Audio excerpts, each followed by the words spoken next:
Mini cooking.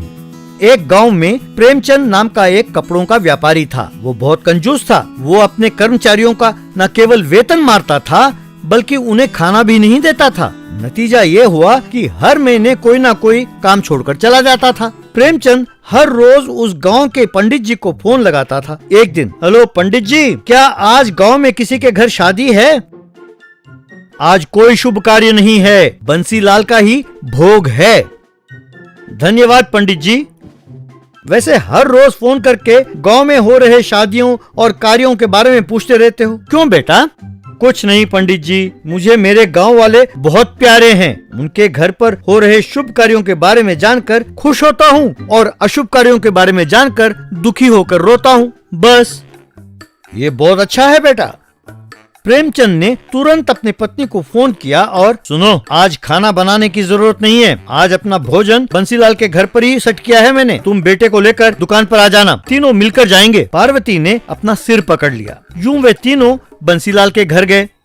वहाँ उसके photo पर हार चढ़ा हुआ था। बंसी, ये तूने क्या किया यार? बचपन में हम फुटबॉल खेलते रहते थे और तुम तो बहुत ही अच्छा खेलते थे यार, कहकर रोने लगा। तभी बंसी का बेटा वहाँ आया। सर, आप कौन हैं? मेरे पिताजी को पोलियो था, बचपन से ही वे चल भी नहीं सकते थे, तो वे फुटबॉल कैसे खेलते थे?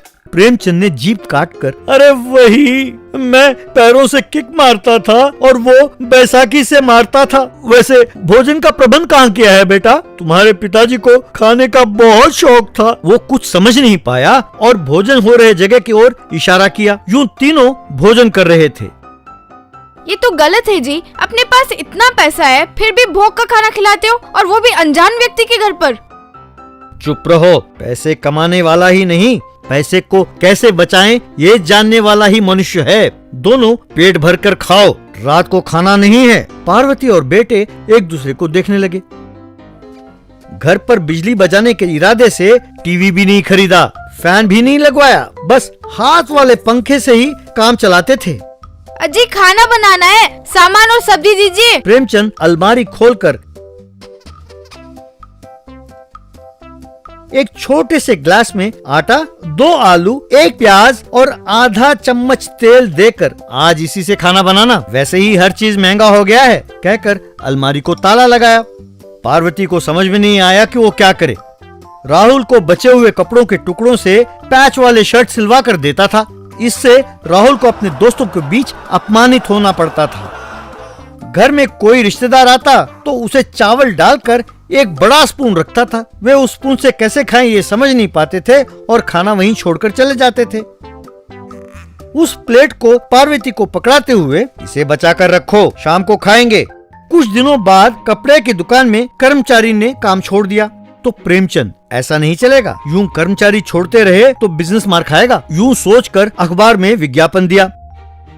दूसरे गांव में दिनेश नाम का एक बेरोजगार उस विज्ञापन को देखा। वो क्या, कपड़ों की दुकान पर काम करने वाले को वेतन के साथ साथ फैमिली के लिए फ्री अकोमोडेशन और फ्री फूड, ये तो बढ़िया है। तुरंत अपनी पत्नी और बच्ची को लेकर प्रेमचंद के पास गया। प्रेमचंद ने उसे 2 साल का कॉन्ट्रैक्ट लिखवाया। खाली पड़ा एक गौशाला दिखाकर, आज से तुम अपने परिवार के साथ यहाँ आराम से रह सकते हो। दिनेश और उसका परिवार हैरान हो गया और कोई चारा भी नहीं था तो वो वहाँ रहने लगे। बाद में दिनेश की पत्नी भारती को बुलाकर, देखो बहन, मैं हर दिन का सामान और सब्जी उसी दिन दूंगा, चलो हाथ दिखाओ, कहकर एक मुट्ठी चावल और एक मुट्ठी आटा दिया। एक प्लेट में 1 टमाटर, आधा प्याज, 1 हरी मिर्च और आधी चम्मच तेल दिया। भारती ये देखकर हैरान हुई। ये क्या है साहब, ये कैसे बस होगा? अगर इन्हें बर्तन में पकाएंगे तो ये जल जाएगा। तुम चिंता ना करो, मैं तुम्हारे पकाने के लिए बर्तन देता हूँ, कहकर एक छोटा सा स्टोव, तवा, बर्तन, छोटी चम्मच और छोटे कड़ची सब दिया। भारती ये देखकर हैरान हुई। बाद में भारती दिनेश से, हमारे पास एक दमड़ी भी नहीं है, कम से कम इससे खाना बनाकर बच्ची का आधा भूख तो मिटेगा, कहकर उसने भोजन तैयार किया। बाद में एक छोटे से पत्ते में सब रखकर अपनी बेटी को दिया। इस तरह हर रोज वो खाना पकाकर बच्ची को खिलाकर खुद भूखे सोते थे। एक दिन प्रेमचंद दुकान पर बेहोश होकर गिर गया। दिनेश ने तुरंत उसे अस्पताल में भर्ती कराया। डॉक्टर उनसे, इनके दिमाग में बहुत बड़ा प्रॉब्लम है, इलाज के लिए 20 लाख रुपए खर्च होगा। यूं इलाज के लिए प्रेमचंद की तिजोरी खाली हो गई।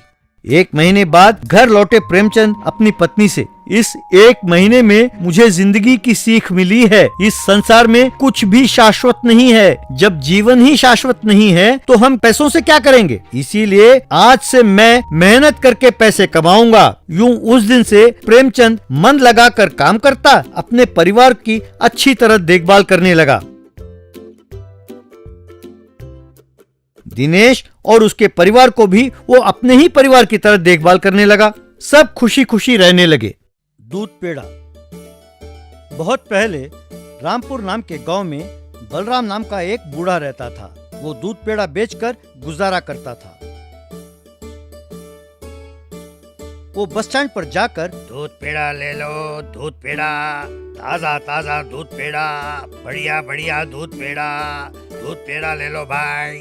फिर स्टेशन जाकर, दूध पेड़ा, मजेदार दूध पेड़ा, मीठा मीठा दूध पेड़ा कहकर बेचता था।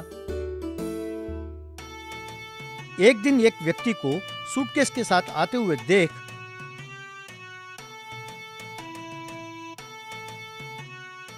साहब ले लो, बढ़िया दूध पेड़ा, अच्छा है साहब। व्यक्ति, अगर इतना ही अच्छा है तो तुम इसे घर में बैठकर खाओ, हमारे पल्ले क्यों बांध रहे हो? बलराम, ये क्या बाबूजी, लेना हो तो लो, नहीं तो रहने दो, जबरदस्ती तो है नहीं, बेचना मेरा काम है। क्यों साहब? वो व्यक्ति, इतने दिनों से देख रहे हो ना मुझे, कभी मैंने खरीदा है? फिर भी हर रोज आकर मुझे तंग करते रहते हो। क्या ये जरूरी नहीं कि तुम पहचानो कि कौन खरीदेगा और कौन नहीं? चलो हटो, मुझे देर हो रही है। दूध पेड़ा कहकर चला गया। बलराम, ये आदमी क्यों हमेशा चिड़चिड़ा सा रहता है? हो सकता है इसे घर में कोई समस्या हो। ना, हो सकता है कि इसके ऑफिस में प्रॉब्लम हो। ना, हो सकता है कि दोनों हो। अरे ये क्या, लगता है ये सूटकेस भूल गया।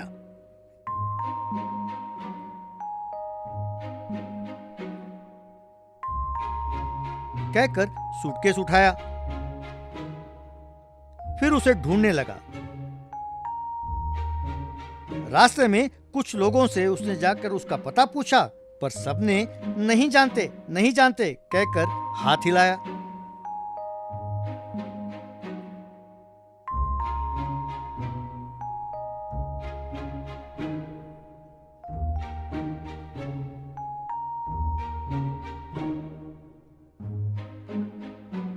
आखिर में एक नारियल वाले से पूछा।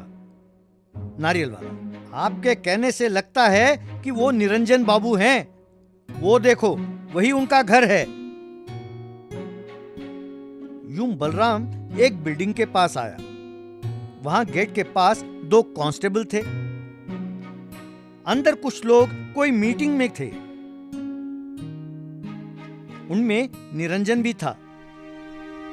उनको देख बलराम सूटकेस दिखाता हुआ, साहब ये देखिए, साहब आप ही का सूटकेस है, मैं आप ही से कह रहा हूँ साहब कहकर चिल्लाने लगा। पुलिस, क्यों चिल्ला रहे हो? अंदर नीलामी हो रही है, किसी को भी अंदर जाने की अनुमति नहीं है, चुपचाप चले जाओ यहाँ से। बलराम, नीलामी? साहब एक बार अंदर जाने दें, ये सूटकेस उनका है, इसे देकर आ जाऊंगा, जरा मुझे जाने दें साहब। पुलिस, बोला तो समझ में नहीं आता, चुपचाप चले जाते हो या अंदर कर दूं?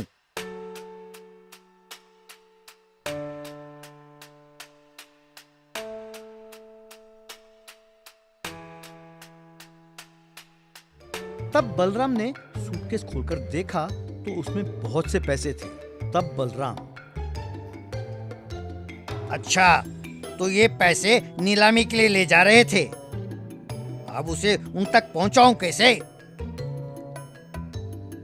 अंदर एक व्यक्ति, निरंजन जी, आपने जो घर पर कर्ज लिया था, हम अब तक कई नोटिस भेज चुके हैं, आपसे कोई जवाब नहीं मिला, तो अभी हमें नीलामी करना पड़ रहा है। इस घर को 25 लाख में खरीदने के लिए एक व्यक्ति तैयार है। 25 लाख, 25 लाख 1, 25 लाख 2 कहकर बोली लगाना शुरू किया। तभी बलराम को सड़क पर एक सांड दिखाई दिया।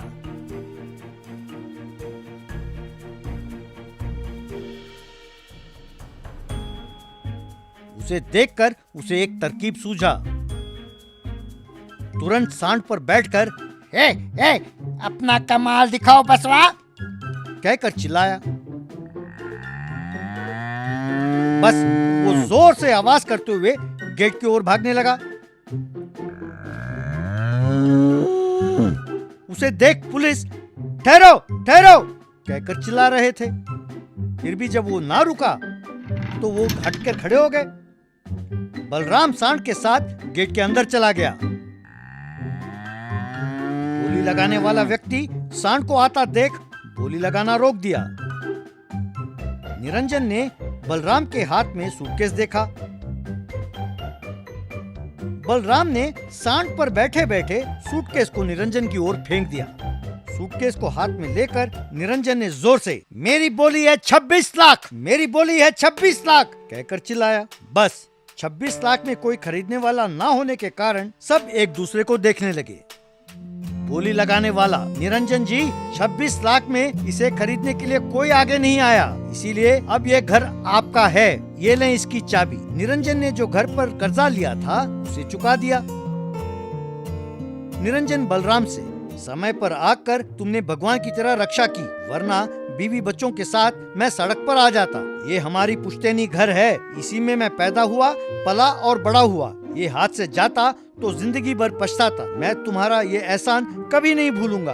अब से तुम्हें गली गली घूमकर दूध पेड़े बेचने की जरूरत नहीं, तुम्हें एक दुकान खोलकर दूंगा। इस तरह बलराम दूध पेड़े की दुकान चलाता हुआ खुशी खुशी रहने लगा। तो बच्चों, ईमानदारी एक अच्छा गुण है। इस कहानी की सीख यही है कि ईमानदारी का फल कभी न कभी हमें मिल ही जाता है। अच्छी लगी कहानी?